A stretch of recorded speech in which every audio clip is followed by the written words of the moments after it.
Hapon na. Alright, so magandang araw po sa inyong lahat mga kapatid. Ako po si JDB, ang inyong abang lingkod. Pag-usapan naman natin ngayon, etong sa impeachment. No? Sino kaya sa tingin ninyo ang posibleng bumuo ng 16 votes na magbibigay kay Sara ng conviction? Kailangan niya ang 9 na boto para po maabsuelto. Ngayon, ang ating mga senador, kung hindi ho ako nagkakamali, ilan ba tayo ngayon? 23. Kasi, di ba, umalis si 23 ba senador natin ngayon? Teka ha, yun ako lang tong isang rito. Ilan ba sila ngayon? 23, 24. Kasi kung sakali namang mga yan ay mag 24 o mag 23 man yang mga yan, ano pa rin yan ganun pa rin po, 16 votes pa rin ang kailangan. Okay? Ngayon, kung sakali naman po na mayroong mga mag-abstain, halimbawa, abstain ako kasi tropa ko tatay niyan, hindi ko kayang magdesisyon sa isang panig kahit maganda mga ebidensya. Kasi yung feelings ko, yung political career ko, maaapakan, nasisira. Hindi ako boboto kasi kaibigan ko si PBBM. Kaibigan ko rin si Inday o takot ako kay Inday. Abstain ako. Mga kababayan, makakatulong lamang po yung abstain na yan kung hindi ho mababawasan ang 16 votes. O kung hindi makakabuo. Kasi kapag hindi nakuha yung 16 votes na yan, ibig sabihin, walang conviction kay Sara. Diba? Kailangan nila yun yung mga nag-inhibit, walang bilang yun. 2/3 pa rin ang kailangan namang makuhang boto. Diba? So kinakailangan lahat talaga sila boboto dyan. So ito ho yung 24 nating mga senadores. Diba? Yan sila.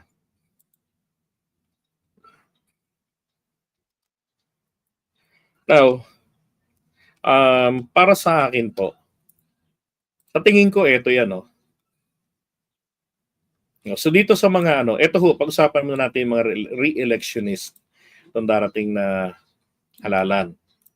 So pagdating dito kay Rizzo Ontiveros, itong mga yellow na yan, talagang solid na to, talagang tawag diyan. Kung kung titignan lang natin kung huhulaan lang natin base sa kanilang personality o yung stand talaga nila. So masabi ko na yan, Rizzo Ontiveros yan, Win Gatchalian, then Chis Escudero, Alan Cayetano, posible rin po yan kay Alan Cayetano. Bakit? Kasi sa nangyayari ngayon, actually nanalo lang naman kasi, gusto ko lang ding malinaw, kaya lang naman nanalo etong tatlo sa Duterte, na simbolo ng paglimot ng mga Pilipino kay Digong. Yung tatlong nanalo nila, yung Duterte, yan po ay simbolo ng paglimot ng sambayan ng Pilipino kay Duterte. Because their requirements is 10. Duterte, hindi po Duterte. Okay? So, si Alan Cayetano, posible rin po itong bumoto ng conviction. Alam niyo balimbingin yan. Sa paglipas ng panahon kasi, lalabas yung mga ebidensya. Yung mga yung mga hindi ho sinasagot-sagot ni VP Sara, di ba? Iniiwas-iwasan niyang sagutin, dinadaan lang niya sa paloko-loko. Diyan mapipilitan talaga siyang sumagot. Tapos syempre, mga pagharang ng kanyang defense counsel, diyan po natin makikita talagang maigi. Ngayon, gusto ko lang din palang puntuhin bago ako makalimutan. Kasi si Rowena Guanzon, sabi niya,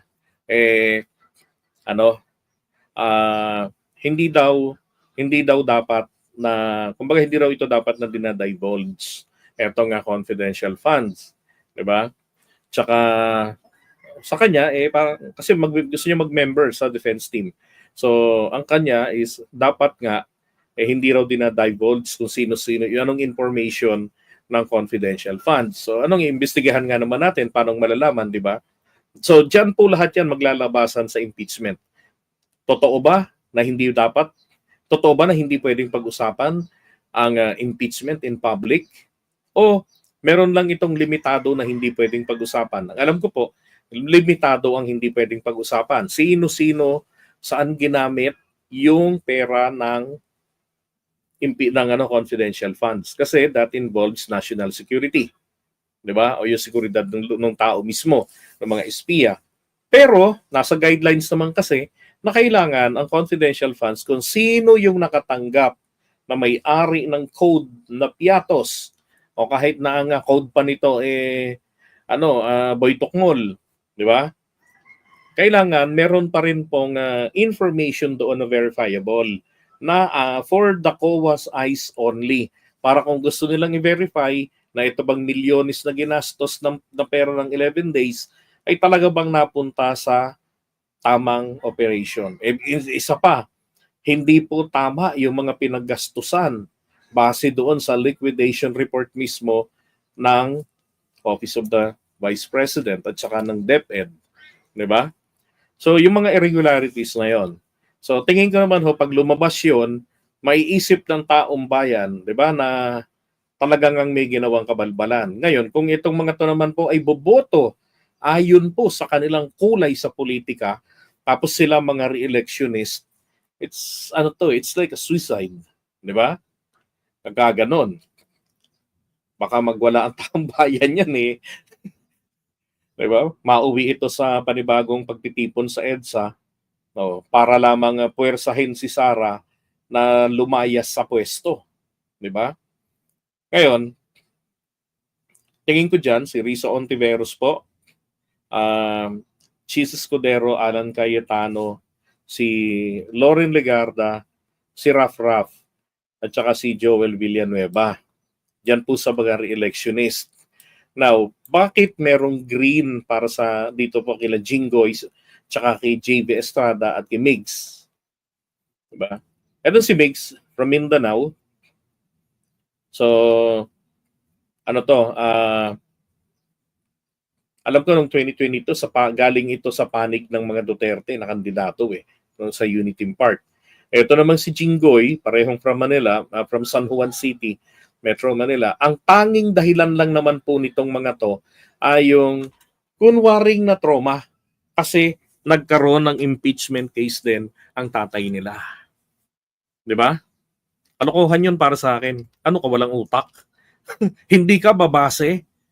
Di ba? Hindi ka babase sa mga ebidensya. Korte na kayo judges na kayo kailangan umakto kayo, mag-isip kayo, di ba? Umunawa kayo bilang mga huwes.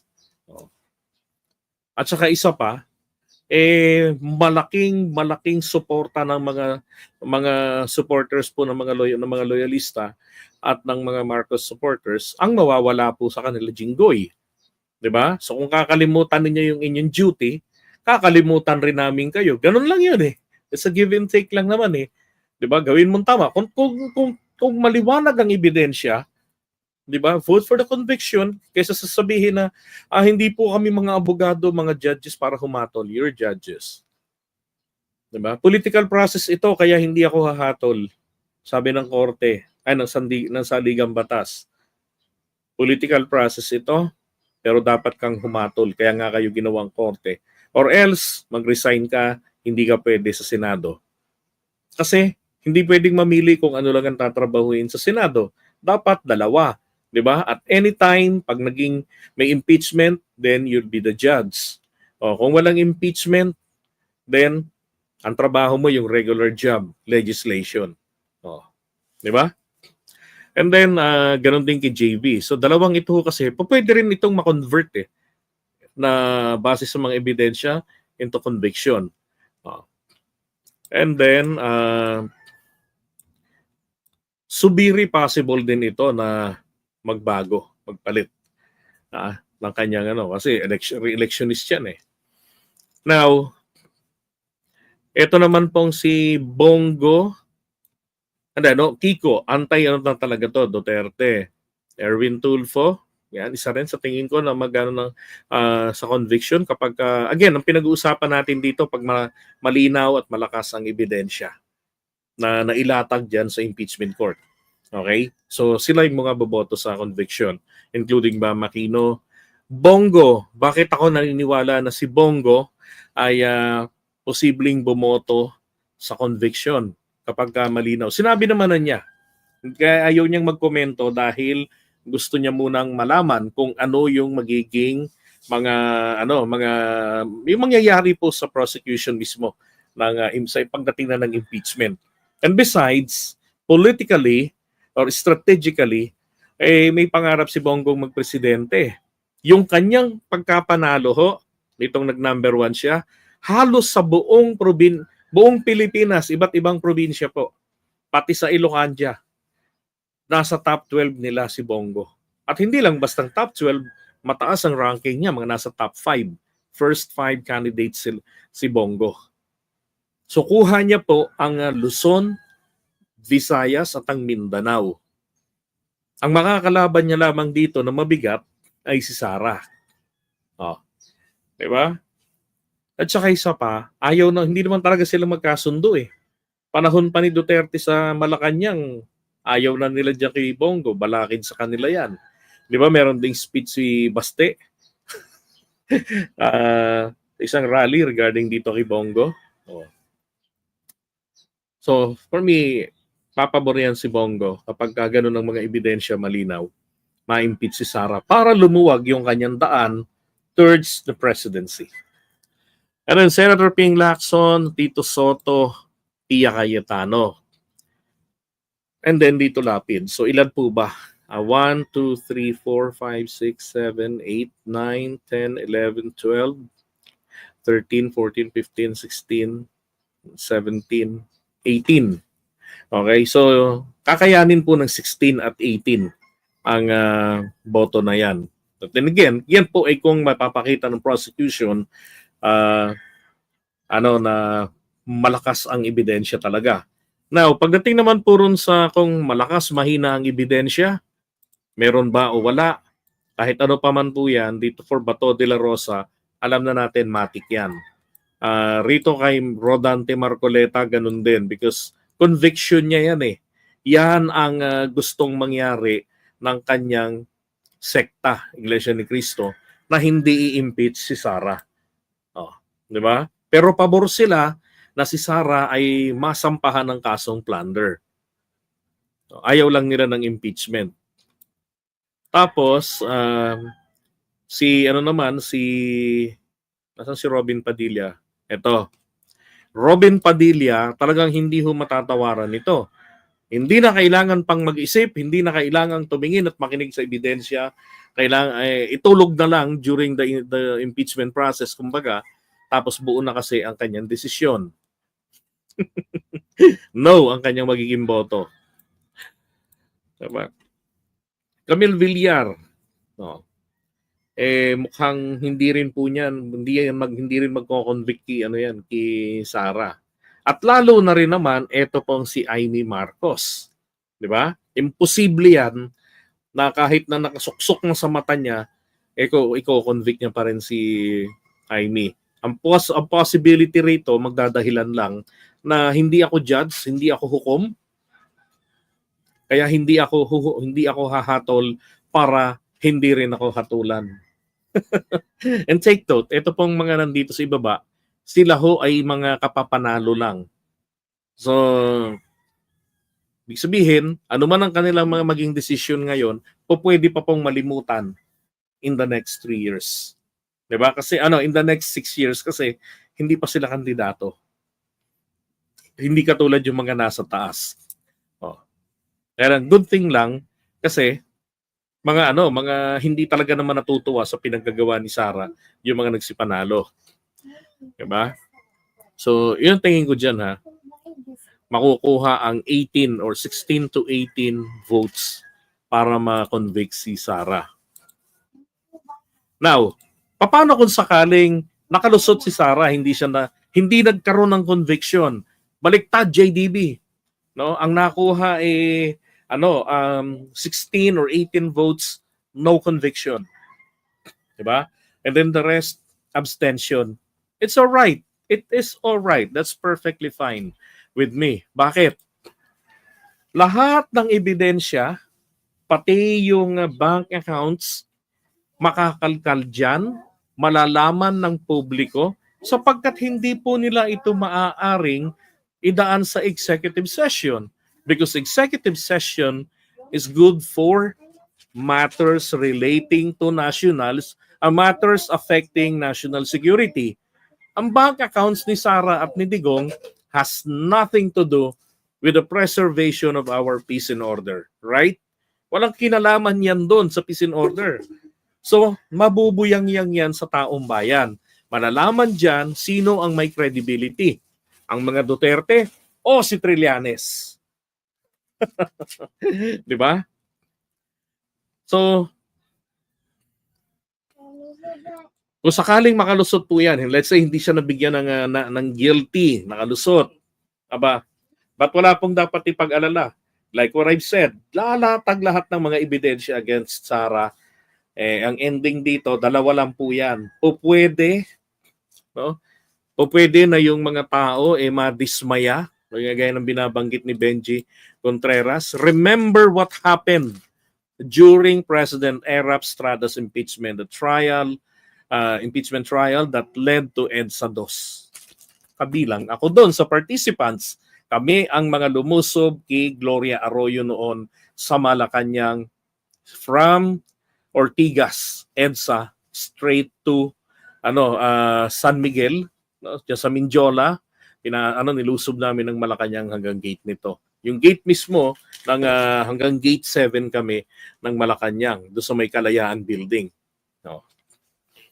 Kaya ngayon, katakot-takot na yung dami ng gate doon na may mga bantay.